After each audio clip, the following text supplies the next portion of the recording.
Welcome friends to another r/MaliciousCompliance video. Sometimes the hardest thing is to comply, but you know what's not hard at all? Hitting the like and subscribe buttons down below. Also, I've set up a channel membership, just in case you want to show your support and help keep Storytime going for as long as possible. So if you love my videos or want to have your comments shown like this one by Phantasm, click the join button below this video. That said, our first story of the day is by Ordos Deluxe. He was very specific about what data he wanted. So I work for a large IT company, and we have several projects which work with other companies and other departments.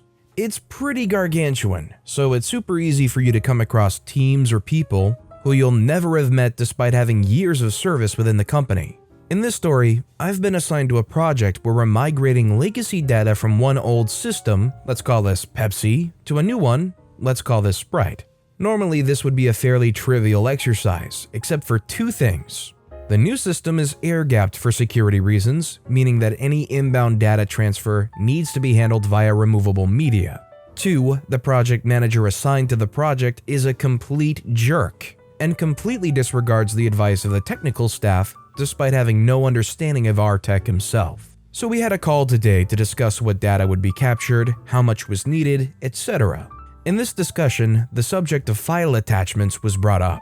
For further context, in the Pepsi system, files can be attached to user requests. These can be anything from Word files to PDFs. In the target air-gapped system, they have Microsoft Office and all the tools you'd expect most IT systems to have. We're nowhere near the stage of moving everything yet, so the customer decided that they wanted a proof of concept test to see how things would work, specifically geared around attachments and how they would upload into Sprite. The following conversation took place. The project manager says, "We need to test how Sprite handles attachments. Can we move some attachments from Pepsi into Sprite?" I say, "Yes, we can, but the system is air-gapped, remember, so a data movement request will take some time.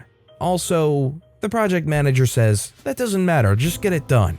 I say, "I understand, but it usually takes 3 to 4 days for these transfers to be organized, because someone has to drive to the site to do the transfer. I know that time and billing are critical here. You might actually be better just creating dummy attachments inside Sprite and testing them that way. All the infrastructure is there for it, and also I was going to say," project manager says, "Look, stop trying to make the decision when I've already made it.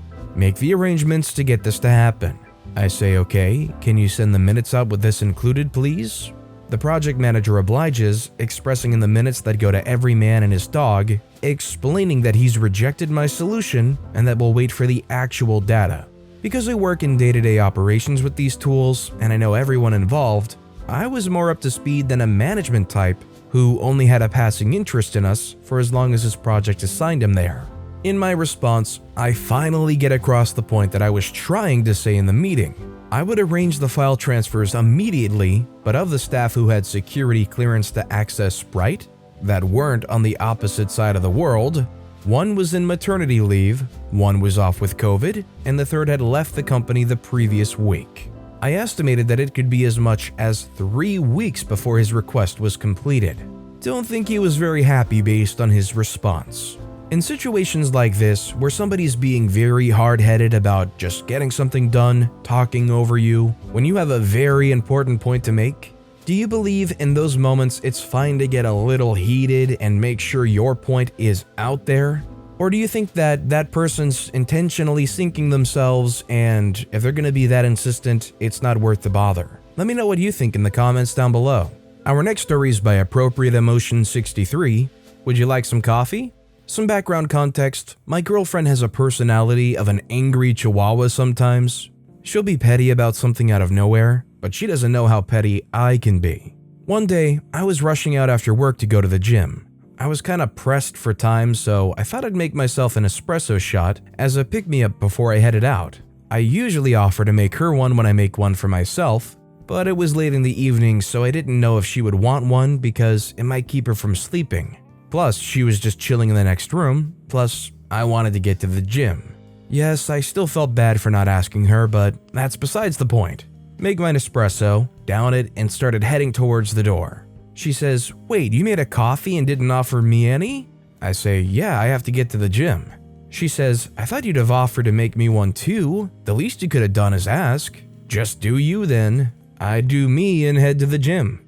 Get home from the gym, she conveniently takes her last sip of coffee, probably waiting for me to walk in to make a point, still upset about it. So I said, okay, I'll ask her if she wants coffee next time instead of assuming. Next morning comes, we usually go to the gym together in the mornings, but she loves to sleep in sometimes, and today was one of those times. I decided to go on my own, but, as routine, make my espresso. Cue malicious compliance. I run back towards the bedroom where she's all snuggled up. I say, babe. Her springing up straight, still half asleep. What's going on?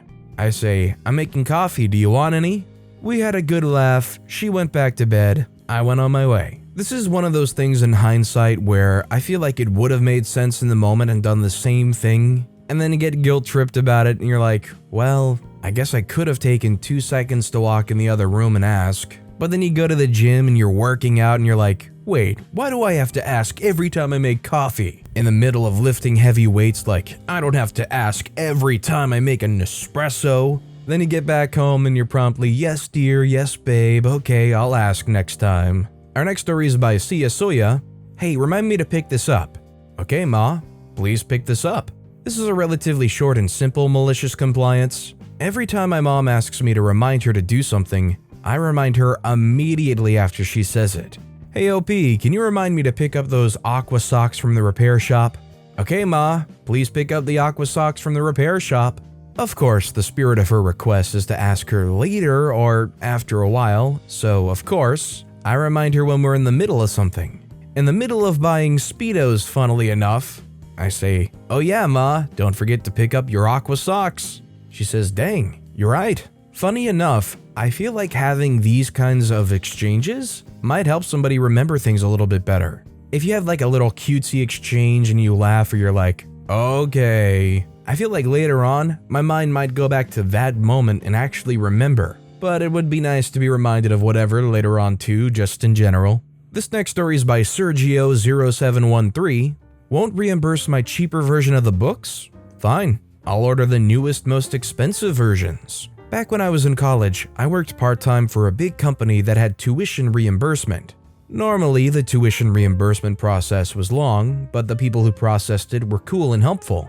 However, the second time I submitted for reimbursement, I was denied part of my reimbursement because one of the books I submitted wasn't requested on the class syllabus. I had gotten an older version of a math textbook, which the professor had already approved. I called the tuition reimbursement department, and the person assigned to my case would not budge on making an exception, even after I submitted my professor's email from the beginning of class stating that my chosen book was a good substitute.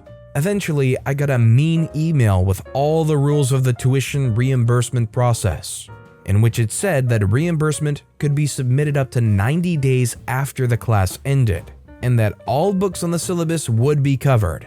So, I canceled my reimbursement request, bought the book brand new, and submitted everything again. Got a nasty email about why I hadn't submitted the receipt the first time. Eventually, they paid out everything, including the new book, which I quickly resold for a profit. I did this for 5 years, undergrad and part of grad school, making a profit almost every semester. Actually, that's not a bad loophole to figure out. If you can find a reliable place to buy the used books, buy all the new ones for however much more, undercut the price by just a little bit, and make a nice little profit off of near full value of those books that you already got reimbursed for. It's hilarious too because what OP got as far as an older book goes probably would have saved that company a lot of money. But I guess they don't care as long as you follow the rules. Our next story is by Juicy Globule. No bag allowed an X-ray? No problem. This malicious compliance is my partner's rather than mine. Partner's currently on clinical placement as a healthcare student based in the X-ray department. Due to working in a hospital, her supervisor has told all students that they can't carry any bags with them at any time, no exceptions. However, the staff are allowed small bags. Unfortunately for her, Aunt Flo is currently visiting and requires attending to a minimum of once an hour. This means she needs access to her bag at least as often. The same bag, which is not permitted to leave the changing rooms, which are a good 15-minute walk outside away from the department. If you've ever worked or been a patient in a hospital, you'll understand how they both are endlessly big and labyrinthine. Her supervisor listened to the above and agreed that it was not a good situation, but that she could not and would not change the rules just for my partner, who should just deal with it. She made it clear that it was not her problem to fix, and my partner should fix it herself. She complied with the instruction and dealt with it. She took the fresh, full box of sanitary products out of her bag and plopped it in the X-ray control room in full view of the rest of the staff and other students. By the end of the day, the staff and students were advised that the rule had changed, and students could carry a bag if needed. First of all, how much do you want to bet that this rule was made by a guy? Just throwing it out there because I feel like most guys, me being one of them, have enough experience going through their life without ever having a bag around that they're like, they would never need a bag. But if you've ever been in somebody else's shoes, especially like OP's partner here, you'd know that there are some situations where you genuinely do need that bag. Although the situation in general was bad, I think the good thing is they were able to adapt it after realizing we made a mistake here. The funniest thing of all is this was in the healthcare sector. Yeah, deal with your sanitary stuff on your own. You would think of all the workplaces for that kind of thing to happen, the last place would be within a hospital. Our next story is by Condorith Yes. My Nana's compliance turned into one of my best Christmas memories. The compliance isn't quite malicious, more of a clever, crafty compliance. My sweet Nana likes to call all the grandkids months before Christmas to ask what we all want for our gifts. She likes to make sure we all get something we like. I'm notoriously bad at asking for things since I feel bad when people spend too much money on me, and I can never think of something inexpensive on the spot. When she calls, I usually avoid the question and procrastinate a few weeks on deciding what to ask for until my mom bugs me to give Nana an answer. My avoidance tactic last year when she asked what I wanted was to answer with a hippopotamus. I'm a big fan of the song, I Want a Hippopotamus for Christmas, and I thought she'd get a kick out of it since the song came out when she was a kid. She was very amused and we sang the song afterwards. When the holidays rolled around, I realized I had never called back to give her a real answer. Nana is known for taking things literally, but clearly the hippopotamus comment was a joke, right? Well, she took it as an opportunity to teach me a lesson. When I visited her for Christmas, my gift was a gigantic hippopotamus squishmallow. For those unaware, squishmallows are very soft, dumpling-like plushies. I love my hippo very much, and he's lovely to sleep on. But I learned to start planning what to tell Nana a little in advance, instead of trying to brush her off with a joke. All around, a great Christmas, and I wouldn't trade my hippo for the world. I mean, it is what I asked for. This is one of those stories where I actually relate to OP very heavily. The hardest question for me to answer a lot of times is, what do you want for your birthday or Christmas or whatever? I don't even know what I want. I think the problem is what I do want is either hundreds of dollars and unrealistic to ask for, or I just want money. I think the biggest problem with myself is I don't really have like inexpensive things that I want. I'm not huge on material things like jewelry or watches or rings or anything like that. It's a challenging thing to know what I even want for Christmas. And our final story of the day is by Ghost Cardinal. The wrong kind of cream. Full disclosure, I was the victim of malicious compliance in this case, and I'm mostly telling this from secondhand accounts, as it was 20 years ago. When I was a kid, I loved ice cream, could never get enough of it, and whenever I'd see any, I would, like the immature child I was, demand to have some. One time when I was around 4 to 6, I was at a restaurant with family. We were all eating, and I saw they were serving a white, creamy substance. Now, I immediately thought this was certainly vanilla ice cream, so naturally I demanded my dad give me some. He tried telling me it wasn't ice cream, but I didn't believe him, and everyone else was getting annoyed with my antics. So, cue malicious compliance. Instead of smearing it on bread like everyone else was, my dad gave me a big spoonful. I happily chomped down on it, only to immediately recoil with a look of shock, disgust, and betrayal that only a child could muster. If you hadn't guessed by now, it was cream cheese. My dad laughed and told me it was cream cheese. However, being a young stupid child, who just thought he ate ice cream and clearly didn't believe his father the first time, I didn't believe him, thought it was ice cream, and apparently refused to even touch ice cream after that for 3 years. And apparently after I learned it was cream cheese, I avoided that like the plague too.